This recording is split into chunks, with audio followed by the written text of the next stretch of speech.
मैं अपनी क्लिनिक पर सिर्फ हामला औरतों का इलाज करती थी। एक दिन एक औरत गुस्से से अपनी हामला बहू को लेकर आई और बोली, मेरी बहू के पेट में बेटी है, अगर तुम ऐसी दवाई दो जिससे बेटा पैदा हो तो मैं तुम्हें माला माल कर दूंगी। मैंने सोच समझकर ताकत की दवा पिला दी और कहा अब सिर्फ बेटा ही पैदा होगा। जब डिलीवरी का वक्त आया तो जब मैंने इसका ऑपरेशन शुरू किया तो इस बहू की नहीं बल्कि मेरी चीखें निकली, क्योंकि सायरा बेटा उठ जाओ, सुबह हो गई है, बल्कि अब तो दोपहर होने वाली है। आज तुम्हारे लिए बहुत बड़ी खुशखबरी है। बाबा ने मेरे कमरे की खिड़की खोलते हुए कहा, ओ बाबा, क्या वक्त हो गया है? मैंने आंखें मलते हुए कहा। बाबा ने मेरे कमरे में रखे सोफे पर बैठते हुए कहा, जानती हो आज का दिन कितना स्पेशल है? मैं भी उठकर बैठ चुकी थी। मैंने कहा, बाबा आप भी क्या पहेलियां बुझा रहे हैं? अब बताएं भी आज का दिन क्यों स्पेशल है? बाबा ने कहा कि तुमने जॉब के लिए अप्लाई किया हुआ था और अच्छी खबर यह है कि तुम्हारा कॉल लेटर आ गया है, मगर अभी तुम्हें शहर से बाहर एक छोटा सा गांव है, फिलहाल तुमने वहां काम करना है। बाबा, इतनी बड़ी खुशखबरी और आप इतने आराम से बता रहे हैं। मैंने खुशी के मारे अपने बिस्तर से छलांग लगाई और बोली, मुझे ये बताएं कि मैंने कब से ज्वाइन करना है। बाबा ने कॉल लेटर मेरी तरफ बढ़ाते हुए कहा, ये लो तुम खुद पढ़ लो। ठीक 2 दिन के बाद तुमने वहां पर ज्वाइनिंग देनी है, मगर हम कल ही यहाँ से निकलेंगे क्योंकि वहां तुम्हारे रहने का भी इंतजाम करना पड़ेगा, इसलिए तुम आज ही अपनी तैयारी कर लो। आज मैं बहुत खुश हूँ बाबा, बस आप मेरी तैयारी देखें। बाबा मुझे देखकर मुस्कुराए। इन्होंने मेरे सर पर हाथ रखते हुए मुझे दुआ दी, अल्लाह तुम्हें हमेशा हर मैदान में कामयाब करे। और फिर बाबा कमरे से बाहर चले गए। मैंने नाश्ता करने के बाद गैराज से गाड़ी निकाली और जरूरी शॉपिंग करने मार्केट चली गई। आज मैं बहुत खुश थी। MBBS करने और डॉक्टर की डिग्री हासिल करने के बाद मैं पिछले 2 साल से एक प्राइवेट हॉस्पिटल में हाउस जॉब कर रही थी, मगर मेरी ख्वाहिश थी मेरी सरकारी जॉब हो जाए और मुझे ऐसे इलाके में काम करने का मौका मिले जहाँ पर इलाज की सहूलत कम है। मुख्तसर मैंने डॉक्टर बनने के लिए बहुत मेहनत की थी, सिर्फ इसलिए नहीं कि डॉक्टर बनकर मैंने पैसे ही कमाने हैं, बल्कि मैं लोगों की खिदमत भी करना चाहती थी। और आज अल्लाह ने मेरी सुन ली और मुझे मौका दिया कि मैं भी अपनी जिंदगी में कुछ अच्छा कर सकूं। मैं मार्केट पहुंची, अपने लिए बहुत सारी शॉपिंग की, कपड़े खरीदे और वो जरूरी सामान जिसकी मुझे वहां जरूरत पड़ सकती थी। 5 से 6 घंटे तो शॉपिंग में ही गुजर गए। मैं थकी हारी घर पहुंची तो ड्राइंग रूम में अलग ही समा था। मेरे दोनों बड़े भाई और मेरी छोटी बहन, मेरी मम्मा और बाबा सभी ड्राइंग रूम में मौजूद थे। अम्मी ने ड्राइंग रूम को फूलों से सजाया हुआ था और डाइनिंग टेबल पर बड़ा सा केक पड़ा था। मुझे देखते ही बड़े भाई ने आगे बढ़कर मुझे वेलकम किया। मेरी प्यारी बहन, दूसरे भाई बोले, आज हमारी मेहनती बहन का एक और ख्वाब पूरा हो गया, अल्हम्दुलिल्लाह। मेरी छोटी बहन बोली, आपी आपको पता है भाई आपकी जॉब की खुशी को मनाने के लिए चॉकलेट केक लाए हैं। अम्मी ने कहा, चलो भाई अब सब खाना खा लो, फिर खाने के बाद हम केक काटेंगे। मेरे सब घर वाले बहुत खुश थे। मेरी अम्मी, बाबा और मेरे दोनों बड़े भाई बहुत खुश थे। इन सब ने हमेशा मेरा हौसला बढ़ाया और अगर कहीं मेरी हिम्मत कम भी हुई तो मेरे बाबा और मेरे बड़े भाइयों ने खुद आगे बढ़कर मेरे तमाम मसाइल को समझा, इन्हें हल किया और मुझे हौसला दिया। खैर, अगले दिन सुबह सवेरे हमें सफर की तैयारी की। बाबा ने गाड़ी निकाली और हम शहर से बाहर इस छोटे से गांव की तरफ रवाना हो गए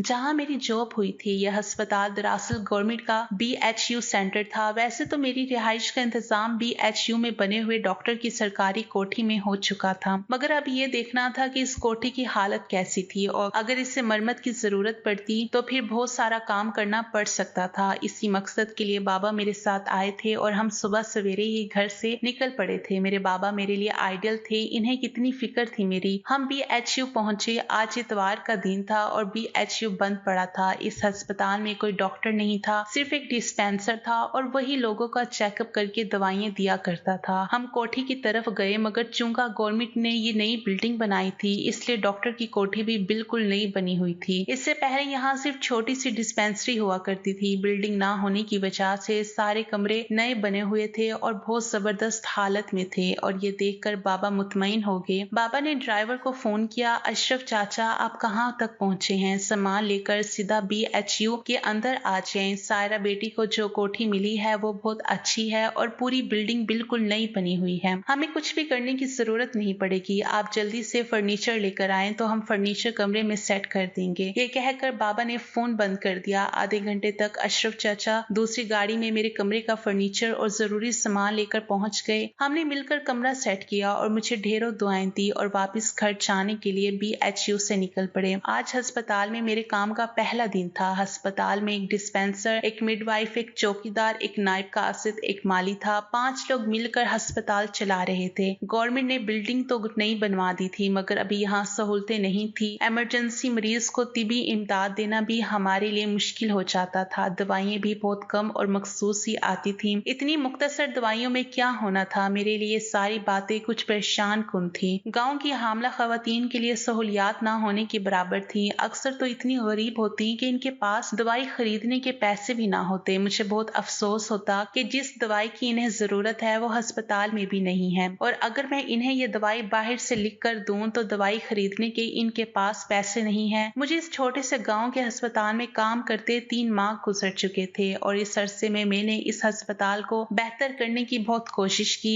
मगर हमारे यहाँ गवर्नमेंट की भी कुछ पॉलिसीज होती हैं जिनके सामने हम मजबूर होते हैं और चाह कर भी कुछ नहीं कर पाते। आखिर मैंने गांव में अपना क्लिनिक बनाने का फैसला किया। मैंने अस्पताल के साथ ही एक 3 कमरों का मकान किराए पर ले लिया। बाबा ने मेरे क्लिनिक के लिए तमाम जरूरी सामान भिजवा दिया। मैंने वो जरूरी दवाइयाँ अपने क्लिनिक में रखी जो हमें गवर्नमेंट की तरफ से सरकारी अस्पताल में नहीं मिलती थी, और खास तौर ये दवाइयाँ हामला खवातीन से मुतल्लिका थी। इस गाँव की वो गरीब खवातीन जो महंगी दवाइयाँ खरीद नहीं सकती थी, मैं इन्हें मुफ्त दवाइयाँ देती थी। अल्लाह ने हमें दौलत और इज्जत दोनों से नवाजा था, तो फिर मेरा भी ये फर्ज था कि मैं भी अल्लाह की मखलूक की खिदमत के लिए अपना हिस्सा डालूं। BHU से 2 बजे छुट्टी हो जाती, इसके बाद 2 घंटे आराम करती और शाम 4 बजे से रात 8 बजे तक अपना प्राइवेट क्लिनिक चलाती। मैं खास तौर पर हामला खवातीन का इलाज करती थी। गाँव के लोगों के भी अजीब मसाइल थे। खवातीन सारा दिन काम करती रहती हैं और खेतों में भी काम करती, जानवर भी संभालती, घर भी संभालती, बच्चे भी संभालती, और इतना कुछ करने के बाद इनके लिए अपने पास वक्त कहाँ बचता था कि वो अपनी खुराक और आराम का ख्याल रख सकें। और यहाँ कोई एक मसला नहीं था, मसाइल के अंबार थे। गुर्बत अलग थी, इसलिए बचत करने के चक्कर में खवातीन अब सेहत पर भी समझौता कर लेती थी। कभी सास का मसला है, बहुओं के अलग गिले थे कि सास इनके नवाले गिनती हैं। सास के अलग गम थे कि बहुएं चाहती हैं कि अगर हामला हो गई हैं तो इन्हें कोई काम ना करना पड़े। हमने भी तो 10-10 बच्चे पैदा किए हैं और साथ साथ पूरे खानदान की खिदमत भी की है। तालीम की कमी और शौर ना होने की वजह से ये सारे मसाइल थे, और यकीनन गुर्बत तमाम मसाइल की जड़ है। फिर इस गांव का एक मसला ये भी था कि बेटी क्यों पैदा हो रही है, बेटा क्यों नहीं हुआ। लड़कों की बेचा हमायत की जाती है और लड़कियों को दबा कर रखा जाता। लड़कों को खुशी खुशी स्कूल भेजा जाता था, मगर लड़कियों को या तो पढ़ाया ही नहीं जाता या प्राइमरी के बाद स्कूल से निकलवा लिया जाता कि इन्होंने कौन सा पढ़ लिख कर नौकरी करनी है। मेरा ताल्लुक शहर के जिस पढ़े लिखे माहौल से था, मेरे लिए तो ये सारी बातें अनहोनी थी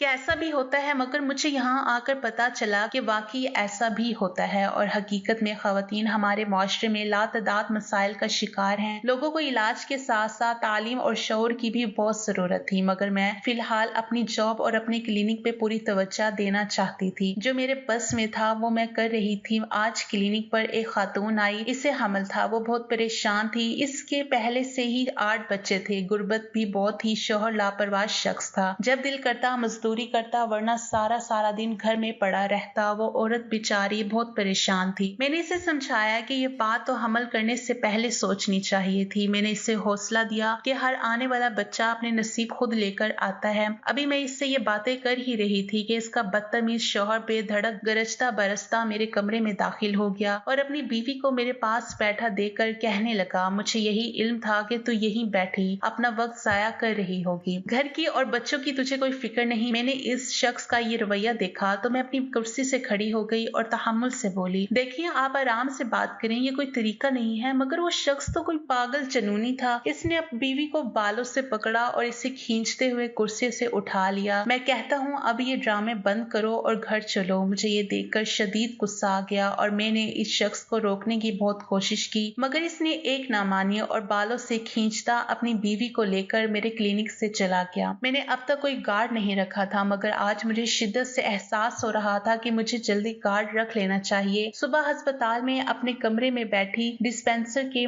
आने का इंतजार कर रही थी। जो ही डिस्पेंसर आया, मैंने इसे अपने कमरे में बुला लिया। जी डॉक्टर साहिबा, आपने मुझे याद किया। मैंने कुर्सी की तरफ इशारा करते हुए कहा, जी बिल्कुल बैठें, दरअसल मुझे आपसे जरूरी बात करनी है। मुझे मेरे क्लिनिक के लिए गार्ड की जरूरत है और मैंने कल होने वाला वाकया इसे तफसील से बता दिया। डिस्पेंसर ने कुछ देर सोचने के बाद जवाब दिया, आप फिक्र ना करें डॉक्टर साहिबा, साहिबा गार्ड का इंतजाम हो जाएगा, मगर मेरा एक बरादराना मशवरा है, आप इन लोगों को नहीं जानती, ये लोग एक नंबर के जंगली, जाहिल और बदतमीज हैं। आप कुछ भी कर लें, इन्होंने ऐसे ही रहना है। देखा नहीं आपने, सिर्फ यहाँ चेकअप के लिए आते हैं और अस्पताल में औधम मचा कर रख देते हैं। मैं भी सेकंड टाइम अपना क्लिनिक चला रहा हूँ, मगर आप यकीन करें कि जहालत में इनका कोई मुकाबला नहीं कर सकता। ये वो लोग हैं जो अभी तक इलाज के बजाय जादू टोनों पर यकीन रखते हैं। आप इनके साथ जितनी मर्जी भलाई कर ले, मगर इनको शर्म नहीं आने वाली। मुझे डिस्पेंसर की बातें सुनकर बहुत गुस्सा आ रहा था। अपने गांव और इलाके के लोगों के लिए इसके दिल में कितनी नफरत भरी हुई थी। मुझे तो सबसे ज्यादा जाहिल वही लग रहा था। मैंने इसे मुख्तसर सा जवाब दिया कि डिस्पेंसर साहब, आप इन सारी बातों को छोड़ें और मुझे गार्ड का इंतजाम कर दें। डिस्पेंसर ने बुरा सा मुंह बनाते हुए कहा, गार्ड की आप फिक्र ना करें, इंशाल्लाह कल तक गार्ड का इंतजाम हो जाएगा। मगर आपको जिस चीज की भी जरूरत पड़े, आपने बिला झिझक मुझे कहना है। आप हमारी मेहमान हैं, इंशाल्लाह हम आपको परेशान नहीं होने देंगे। मैंने मुस्कुराते हुए कहा, आपका बहुत बहुत शुक्रिया। डिस्पेंसर कुर्सी से खड़े होते हुए बोला, शुक्रिया की क्या बात है जी, ये तो हमारा फर्ज है। मैंने भी मुस्कुराते हुए जवाब दिया कि आपके मरीज काफी देर से आपका बाहर इंतजार कर रहे हैं। और जी मैं देखता हूँ, कहता हुआ बाहर चला गया। मेरे सुख का सांस लिया। दिल ही दिल में सोचा कि ये कितनी बातें करता है। चंद दिनों में गार्ड का भी इंतजाम हो गया। मैं पूरे दिल से लोगों की खिदमत करने में मसरूफ थी। गांव के समझदार लोग मेरी बहुत इज्जत करते थे। आए दिन मेरे पास खवातीन का रश बढ़ने लगा। सुबह अस्पताल की निस्बत शाम को मेरे क्लिनिक में ज्यादा रश होता। मैं इस गांव में मशहूर हो गई थी। जब खवातीन मेरे इलाज से ठीक होने लगी तो मुझे बहुत बहुत खुशी होती। एक दिन एक बूढ़ी औरत गुस्से से अपनी बहू को लेकर आई और बोली, चेक करो कि बेटा है या बेटी। इस औरत ने बताया कि इसकी बहू पहले ही 3 बेटियों को जन्म दे चुकी है। अगर तुम इसको कोई ऐसी दवा दे दो कि इस बार बेटा पैदा हो तो मैं तुम्हें माला माल कर दूंगी। चूंकि मुझे इस गांव में प्रैक्टिस करते 8 माह हो चुके थे, इसलिए मैं भी यहाँ के लोगों को काफी हद तक समझ चुकी थी। मैंने कुछ सोचकर इसकी बहू को ताकत की दवाई पिला दी और कहा अब बेटा ही होगा। जबकि अल्ट्रासाउंड से मुझे पता चल गया था कि इसके पेट में इस बार भी लड़की थी। मगर इस औरत के मिजाज को देखते हुए मैंने सच को छुपाना बेहतर समझा। इस औरत ने खुश होकर मुझे बहुत सारे पैसे दिए। मैं इनकार करती रही क्योंकि मुझे इसके पैसों की जरूरत नहीं थी, मगर इसने जबरदस्ती वो पैसे मेरे मेज पर रखे और चली गई। मैं परेशान भी थी कि मुझे झूठ नहीं बोलना चाहिए था। अल्ट्रासाउंड में बेटी थी। कल को जब बेटी पैदा होगी तो ये औरत पूरे गांव में यही कहती फिरेगी कि मैंने कहा था कि बेटा होगा, मगर ये तो बेटी पैदा हो गई। इस तरह मुझे बस इस भरोसे को नुकसान पहुंचने का खदशा था। औरत की बहू को 4 माह का हमल था और डिलीवरी में अभी काफी वक्त था। मैं दुआ करने लगी कि अल्लाह पाक इसे बेटा दे दे। अगले दिन शाम के वक्त मैं अपने क्लिनिक में बैठी हुई थी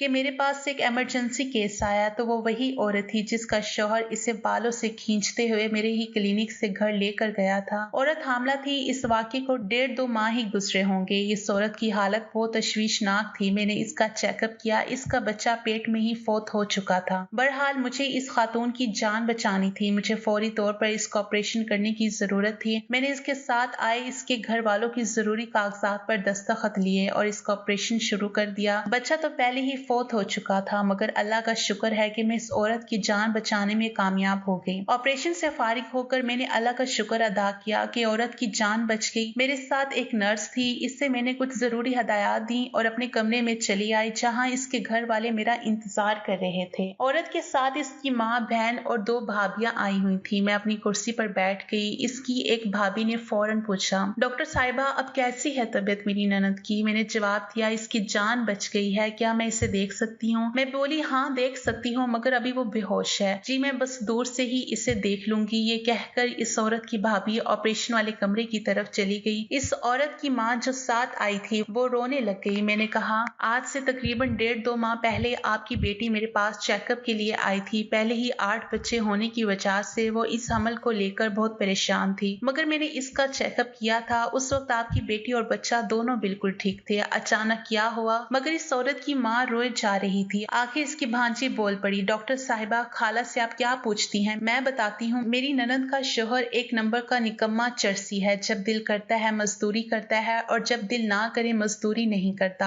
8 बच्चे मेरी ननद कैसे पाल रही है ये तो हम ही जानते हैं। फाके तो इनके घर में खत्म नहीं होते और खत्म भी कैसे हो। इसका निकम्मा मियाँ कोई काम करेगा तो फाके खत्म होंगे ना। बड़ी बेटी 14 साल की हो रही है। 3 साल के बाद इसकी भी शादी की उम्र हो जाएगी और इस नशई आदमी की दूंगी, बेटी का कौन रिश्ता लेकर आएगा। और ये जो मेरी ननद का बच्चा फोत हुआ है, ये यूं ही फोत नहीं हो गया। कल घर में खाने के लिए रोटी नहीं थी, इसके शौहर ने रोटी मांगी तो मेरी ननद ने साफ जवाब दे दिया कि कुछ लेकर आओगे तो मैं रोटी पका कर दूंगी। बस ये बात कहना इसका जुर्म बन गया। इस खबीस ने इतना मारा मेरी ननद को कि इसे ये भी हया नहीं आई कि वो बेचारी हामला है। मेरी ननद की चीख व पुकार सुनकर मोहल्ले की औरतें भागती गईं और इन्होंने इस खबीस आदमी से मेरी ननद को छुड़ाया। वो खुद तो गुस्से में बकवास करता, कपड़े झाड़ता घर से बाहर चला गया। उधर मेरी ननद की हालत खराब हो गई। बस एक औरत जल्दी से भागती हमारे घर आई और इसने हमें ये सब कुछ बताया। जब तक हम घर पहुंचे मेरी ननद की हालत इतनी खराब हो चुकी थी, हमें कुछ ना सूझा और हम इसे लेकर आपके क्लिनिक पहुंच गए। इस औरत की माँ मुसलसल रोए जा रही थी। मैंने इसे जवाब दिया, ये तो सरासर जुल्म है। इसकी इतनी हिम्मत बढ़ चुकी है कि जब इसका दिल चाहे वो अपनी बीवी को मारना शुरू कर देता है। यकीनन इसमें कसूर आप लोगों का भी है। आप लोगों ने कभी इसका हाथ रोका नहीं होगा, तभी इसकी इतनी हिम्मत बढ़ी हुई है। और अगर वो नशेई और बेकार है तो आपने अपनी बेटी को 8 बच्चे क्यों पैदा करने दिए? कौन इन बच्चों की कफालत करेगा? इन बच्चों का क्या मुस्तकबिल होगा? कभी आपने सोचा है? इस औरत की वही भाभी फौरन बोली, डॉक्टर साहिबा, हमारे यहाँ बच्चों के मुस्तकबिल नहीं देखे जाते, इन्हें सिर्फ मजदूरियां कराने के लिए पैदा किया जाता है। आपको इतने महीने हो गए हमारे गांव में रहते हुए। हाई स्कूल तो हमारे गांव में है ही नहीं, मिडिल तक स्कूल है। आप खुद बताएं, इस मिडिल के स्कूल में भी आपने कितने बच्चों को जाते हुए देखा है? और ये जो लड़कियों का प्राइमरी स्कूल है, स्कूल की बड़ी उस्तानी आपकी तरह ही बहुत अच्छी थी। इस नेक औरत ने घर जा जाकर बच्चों के वालिदैन से बात की और इन्हें समझाया कि तालीम हमारे बच्चों के लिए कितनी जरूरी है। मगर इस बेचारी की इतनी मेहनत करने के बाद सिर्फ 2-3 लोगों ने अपने बच्चों को स्कूल में दाखिल करवाया, बाकी तो सब जाहिल हैं। वो तो यही कहते हैं कि हमने बच्चों को पढ़ा लिखा कर क्या कर लेना है। बेचारी औरतों को मारना पीटना तो इस गांव की हर घर की कहानी है। मैं इस औरत की माँ की तरफ देख रही थी जो अभी तक रो रही थी। मैं इंतजार कर रही थी कि वो भी कुछ बोले, क्योंकि ये थी तो उसकी बेटी। कोई भी माँ अपनी बेटी पर इतना जुल्म कैसे बर्दाश्त कर सकती है? आखिर वो बोल पड़ी, बेटा हम क्या करें, हम खानदानी रवायातों की चक्की में गंदम की तरह पीस रहे हैं। मैंने जब अपनी बेटी की शादी की तो शादी के कुछ अरसे बाद ही मुझे अंदाजा हो गया था कि मैंने गलत जगह अपनी बेटी की शादी कर दी है। मगर शुरू में जो भी 2-3 झगड़े हुए, खानदान वाले बीच में आकर सुलह करा देते और कहते थे कि अब कुछ नहीं होगा, हम जिम्मेदारी लेते हैं। मगर बेटा कौन किसकी जिम्मेदारी ले सकता है? इस तरह वक्त गुजरता गया और मेरी बेटी के 2-3 बच्चे हो गए। बच्चे हो जाने के बाद कोई औरत खुद भी तलाक लेना नहीं चाहती कि इसके बच्चों की जिंदगी तबाह हो जाएगी। लेकिन जिस शख्स को अपने बच्चों की खुद परवाह नहीं, औरत कब तक अकेली बच्चों को संभाल सकती है? अम्मा ने आंसू पोंछते हुए, खानदान को हम छोड़ नहीं सकते, इनकी माना हमारी मजबूरी है। मैंने अम्मा की बातें सुनकर कहा, अम्मा जी कोई भी अपने खानदान को नहीं छोड़ना चाहता, मगर बार बार जुल्म सहकर चुप हो जाने का मतलब है जालिम का हाथ मजबूत करना। वो शख्स आपकी बेटी को मारता पीटता रहा, ऊपर से आपकी बेटी ने भी कुछ ना सोचा, वो बच्चे पैदा करती चली गई। इसे कभी ख्याल नहीं आया कि वो वक्फा भी कर लेती, जबकि इसे इल्म था कि इसका शोहर कमाता नहीं है। इतने सारे बच्चों को वो कहां से खिलाएगी? और खानदानी रवायातों को जिंदा रखना चाहिए, मगर इसका ये मतलब तो नहीं कि खानदानी रवायातों को जिंदा रखने के लिए आप अपनी बेटियों को कुर्बान करना शुरू कर दें। वो आपकी बेटी है, इसके बारे में सोचना आपकी जिम्मेदारी है। इस औरत की भाभी फिर बोल पड़ी, आप बिल्कुल ठीक कह रही हैं। मैंने तो खुद अपने शोहर से बात की है। असल में तो भाइयों को बहनों का मुहाफिज बनना चाहिए, मगर मैं सच कहूंगी, चाहे खाला आपको बुरा ही लग जाए, आपके अपने बेटों ने भी अपनी सगी बहन के सर पर हाथ नहीं रखा, कभी इस खबीस शख्स का हाथ नहीं रोका, तो वो इतना सर चढ़ा हुआ है। मैंने इनसे कहा, खाला जी अब रोने का क्या फायदा, आप इस मसले का कोई हल निकालें अगर आप निकाल सकती हैं तो, वरना जो हालात आप बता रहे हैं इसके मुताबिक तो किसी दिन आपको ये खबर मिल जाएगी कि खुदा न खास्ता इसने नशे की हालत में आपकी बेटी या बच्चों का कत्ल कर दिया है। तब आप क्या करेंगी? इस औरत की माँ बोली, हाँ बेटा तुम ठीक कह रही हो, बस मेरी बेटी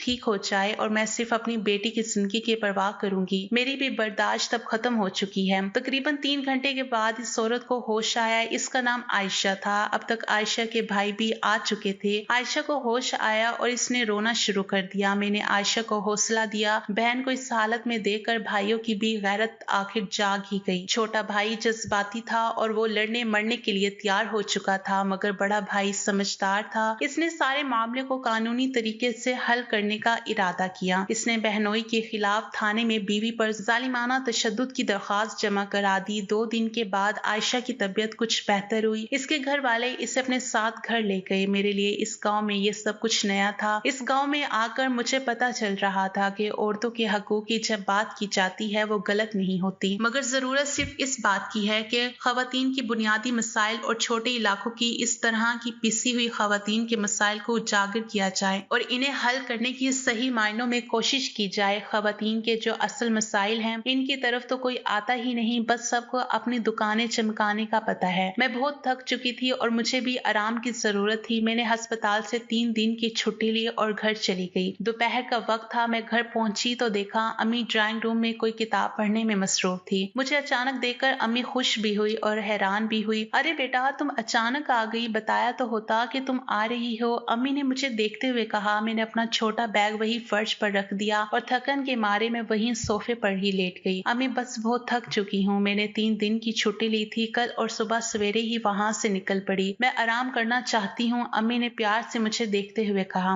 ओह बेटा, तुमसे किसने कहा है कि तुम इतना काम करो? तुम भी तो जब से गांव गई हो, जानती हो तुम्हें गांव गए 8 माह और पूरे 15 दिन हो चुके हैं। इतने दिनों में तुम एक भी छुट्टी लेकर घर नहीं आई। वो तो गाय बगाए तुम्हारे बाबा और भाई जाते रहे हैं। तुम तो हमें बिल्कुल ही भूल चुकी हो। मुसलसल इतना काम करोगी तो थकोगी नहीं तो क्या फ्रेश रहोगी? चलो अब तुम सोफे से उठो और अपने कमरे में चलकर आराम करो। जितना मर्जी सोना है सो लो। अभी शाम होने में काफी देर है। शाम को तुम्हारे बाबा और भाई आ जाएंगे तो खूब गपशप करेंगे। अम्मी ने मेरा बैग उठाया। मैं और अम्मी मेरे कमरे की तरफ चल पड़े। मैं बेड पर सो गई। अम्मी ने मेरा बैग अलमारी में रखा और कमरे से बाहर चली गई। मैंने जी भरकर नींद पूरी की। अपने कमरे के आरामदाह बिस्तर पर मुझे बहुत दिन के बाद पुरसकून नींद आई। न जाने किस वक्त मेरे कमरे के दरवाजे पर दस्तक हुई और बाबा कमरे में आए। बाबा मुझे जगाते हुए बोले, सायरा बेटा, कितना सो गया? अब उठ जाओ। कितनी थकन है जो खत्म नहीं हो रही। खाना तैयार है। आपकी मम्मा ने खाना टेबल पर लगा दिया है। जल्दी से फ्रेश होकर खाने के लिए आ जाओ। बाबा की मीठी आवाज सुनकर मेरी आंख खुल गई और मैं उठकर बैठते हुए बोली, जी बाबा, देखें मैं उठ गई। आप चले, मैं बस 10 मिनट में आई। और बाबा कमरे से चले गए। मैं तैयार होकर डाइनिंग हॉल में आई तो डाइनिंग हॉल में सभी मौजूद थे। बाबा, मेरे दोनों भाई, मेरी छोटी बहन, मामा, सबको एक साथ देखकर मुझे बहुत खुशी हो रही थी। हम सब ने इकट्ठे खाना खाने के बाद ड्राइंग रूम में बैठ गए। बाबा ने मेरी जॉब और गांव के हालात पूछे। मैंने तफसील से इस गांव की सारी कहानी बाबा को बता दी। मेरी बात सुनकर बड़े भाई फौरन बोले, सायरा, तुम ऐसी जगह किस तरह काम कर रही हो? ऐसे लोगों का क्या भरोसा, कल को इन्हें तुम पर किसी बात पर गुस्सा आ जाए तो ऐसे लोगों से तुम क्या तवक्का रख सकती हो? मैंने भाई की तरफ देखते हुए कहा, अरे नहीं भाई, आप अब ऐसी भी कोई बात नहीं है। मैं एक सरकारी मुलाजिम हूँ और सरकारी मुलाजिम की बहुत अहमियत होती है और मैंने अपना जो क्लिनिक शुरू किया है, मैं अपने क्लिनिक से 80% लोगों का फ्री इलाज करती हूँ। इस वजह से गांव के लोग मेरी बहुत इज्जत करते हैं। हाँ, मगर तालीम ना होने की वजह से लोगों में बिल्कुल शऊर नहीं है। वही टिपिकल सास बहू की लड़ाइयाँ, खवातीन को मारना पीटना, छोटी उम्र में इनकी शादी कर देना, शादी के लिए लड़कियों की मर्जी ना पूछना, औरतों का अपने घर को बचाने के लिए मुसलसल कुर्बानी देते रहना, ये सारे मसाइल हैं इस गांव के। इसमें कोई शक नहीं है, मगर भाई ऐसी किसी भी बैकवर्ड जगह पर बहुत काम ज्यादा करने की जरूरत होती है। जैसे हमें इन्हें तालीम की तरफ लाना चाहिए। वहाँ के लोगों को हाई स्कूल की भी जरूरत है, क्योंकि तालीम ही किसी माशरे को बदल सकती है। वहाँ की खवातीन के मसाइल को भी हल करने की जरूरत है और खास तौर पर मर्दों की काउंसलिंग की जरूरत है। मेरी ये बात सुनकर मेरे बड़े भाई बोले, सायरा, तुम ऐसे करो, एक NGO भी खोलो और दिन रात इस गांव के मसाइल हल करने में लगी रहो। तुम जो कुछ इनके लिए पहले से कर रही हो यही बहुत है। तुम ये तो देखो कि तुम इन लोगों का 80% मुफ्त इलाज इसलिए कर पा रही हो क्योंकि अल्लाह ने हमें पैसा दिया है। अगर अल्लाह ने हमें पैसा ना दिया होता तो हम किस तरह तुम्हारी इस खिदमत खल्क में मदद कर सकते थे। इस गांव की हर चीज ठीक करने का ठेका तुमने नहीं लिया हुआ। मेरी मानो 4 माह के बाद तुम्हारा 1 साल पूरा हो जाएगा। तुम अपना ट्रांसफर यही शहर के ही किसी अस्पताल में करवा लो। मैंने बेजारी से कहा, भाई आपने तो सारी बात ही खत्म कर दी। फिर मैं बाबा से मुखातिब होकर बोली, बाबा आप बताएं, क्या मैंने कोई गलत बात की है? बाबा बोले, बिल्कुल नहीं, मेरी बेटी ने कोई गलत बात नहीं की। बड़े भाई ने फौरन कहा,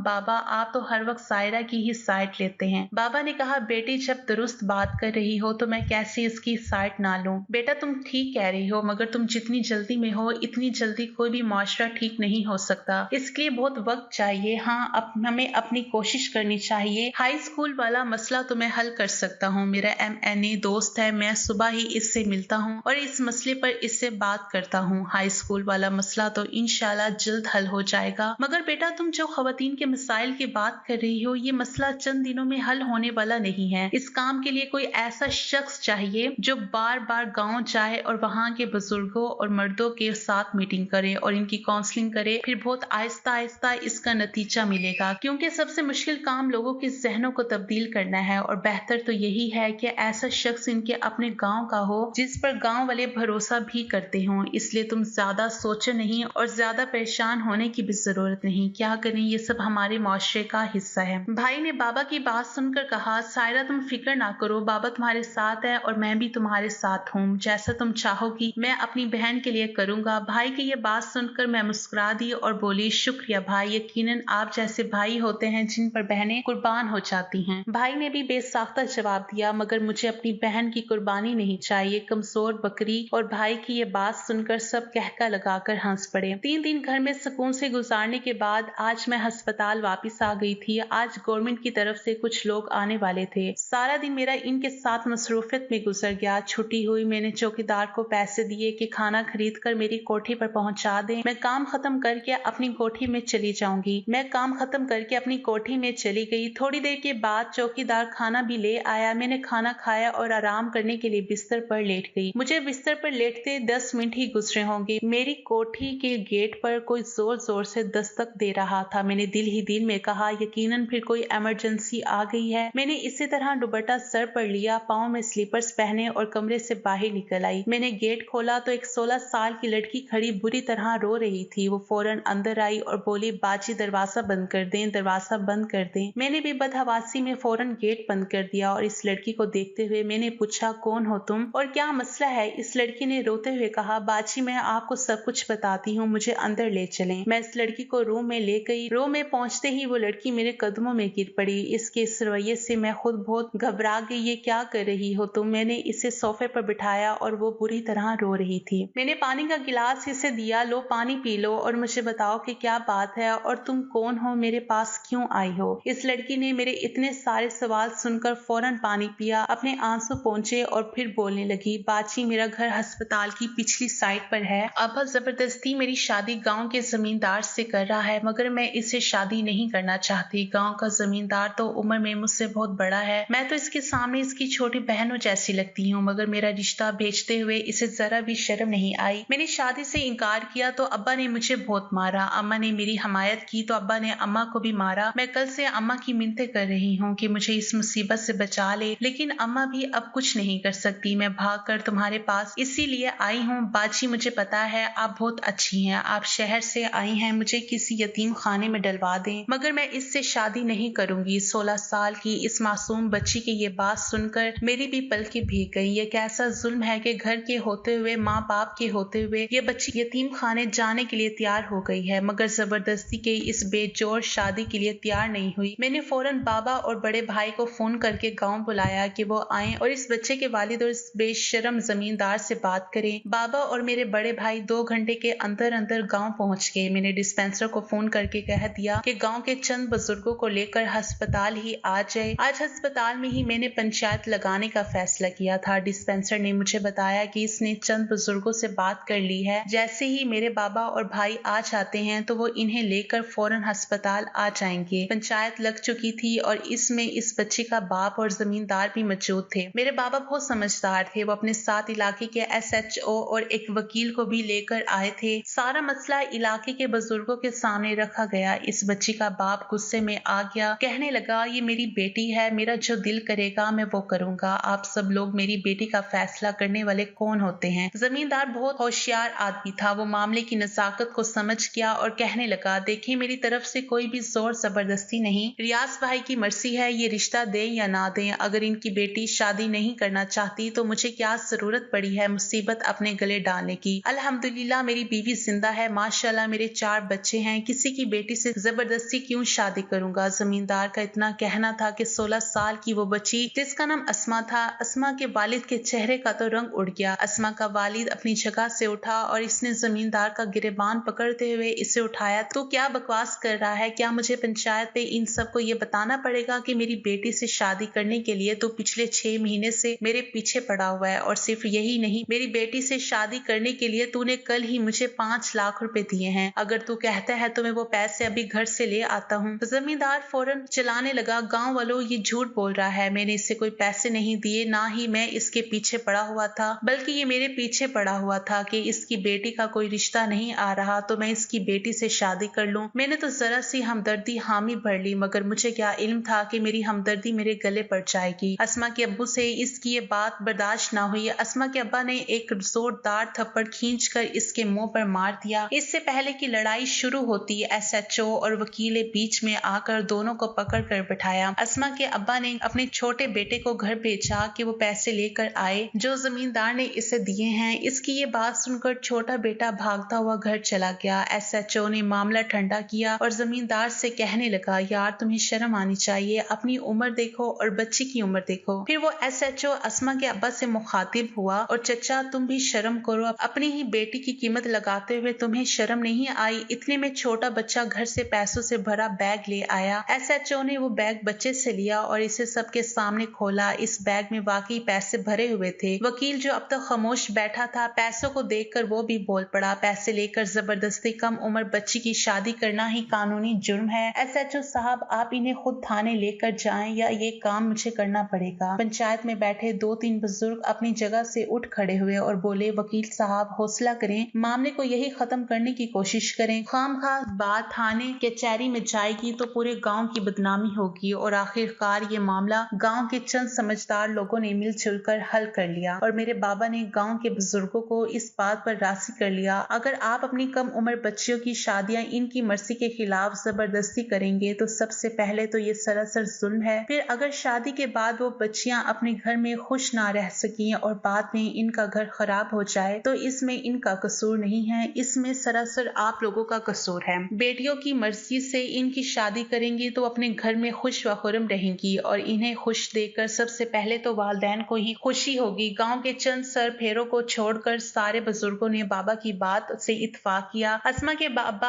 अस्मा को घर ले गए और मैंने सुख का सांस लिया कि शुक्र है ये मसला तो हल हुआ। लेकिन चंद दिन के बाद सुबह सवेरे मेरे पास वही बूढ़ी खातून अपनी बहू को लेकर आ गई, जिनकी पहले भी 3 पोतियां थी और जो जिद थी कि अब पोता ही हो। मैंने इनकी बहू का चेकअप किया, डिलीवरी का वक्त हो चुका था, मगर मैं इनसे कहीं ज्यादा परेशान थी क्योंकि मैंने इनसे झूठ बोला था कि इस बार बेटा ही होगा, जबकि अल्ट्रासाउंड में मुझे बच्चे की जिन्स लड़की ही नजर आई थी। यकीनन मेरे लिए ये बहुत बड़ा मसला था। आज तक गांव में मेरी जो इज्जत बनी थी, मुझे खतरा था कि ये बूढ़ी औरत बेटी होने के बाद मुझे बहुत तंग करेगी और बिला वजह मेरा इमेज मुतासिर होगा। काफी देर तो मैं कोशिश करती रही कि नॉर्मल डिलीवरी हो जाए, मगर बूढ़ी औरत की बहू जिसका नाम शबाना था, इसकी नॉर्मल डिलीवरी के चांसेस नहीं बन रहे थे। मगर बच्चे को बचाने के लिए मैं मजीद खतरा मोल नहीं ले सकती थी। मैंने इस बूढ़ी औरत से बात की कि आपकी बहू की नॉर्मल डिलीवरी नहीं हो सकती, ऑपरेशन जरूरी है, ऑपरेशन करना पड़ेगा। मगर वो बूढ़ी खातून अजीब ही थी, वो नॉर्मल डिलीवरी पर बेसिक थी। वो बिला वजह मेरी साथ बहस कर रही थी।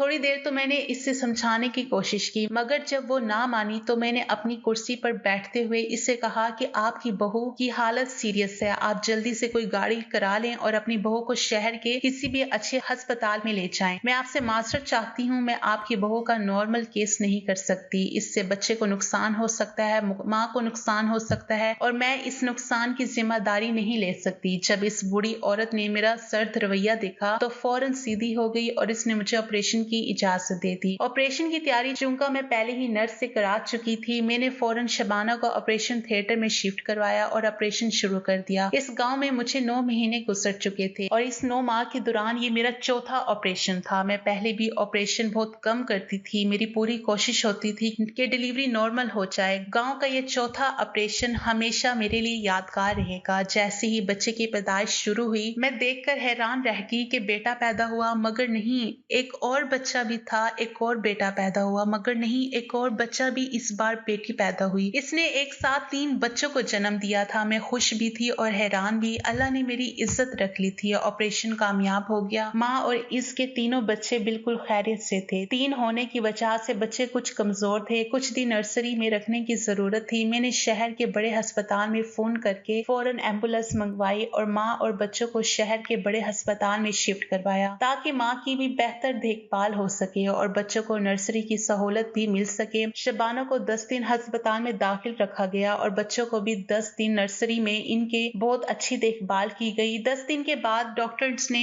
जरूरी मुआयने के बाद शबाना और इसके तीनों बच्चों को डिस्चार्ज कर दिया। ठीक 1 माह के बाद शबाना अपनी सास के साथ मेरे क्लिनिक पर मुझसे मिलने आई। बूढ़ी औरत तो 2 पोतों की पैदाइश पे खुशी से निहाल हो रही थी। मैंने इस गांव में पूरे 3 साल गुजारे और जितना मुझसे हो सका मैंने गांव वालों की मदद करने की कोशिश की। 3 साल के बाद बाबा और भाई जिद करने लगे कि मैं अपना ट्रांसफर शहर के अस्पताल में करवा लूं। लिहाजा मैंने बाबा की बात मान ली। जिस दिन मेरा गांव में आखिरी दिन था और बाबा खुद मुझे लेने गांव आए थे, गांव के तकरीबन तमाम लोग मुझे अलविदा कहने आए थे। बाबा की कोशिशों से गांव में हाई स्कूल भी मंजूर हो गया था और मैंने दिन रात मेहनत करके सरकारी अस्पताल में जितनी सहूलतें मंजूर करा सकती थी मैंने कराई। गांव वालों ने हमें ढेरों दुआओं के साथ रुखसत किया और इस तरह मेरा ये सफर इस गांव में पूरा हो गया और अब शहर के अस्पताल में एक नया सफर शुरू होना था। उम्मीद है आपको मेरी कहानी अच्छी लगी होगी, तो हमारे चैनल को लाइक कीजिए और शेयर कीजिए और हमारे चैनल को जरूर सब्सक्राइब कीजिए ताकि हर आने वाली नई वीडियो का नोटिफिकेशन बर वक्त आपको मिल सके। शुक्रिया।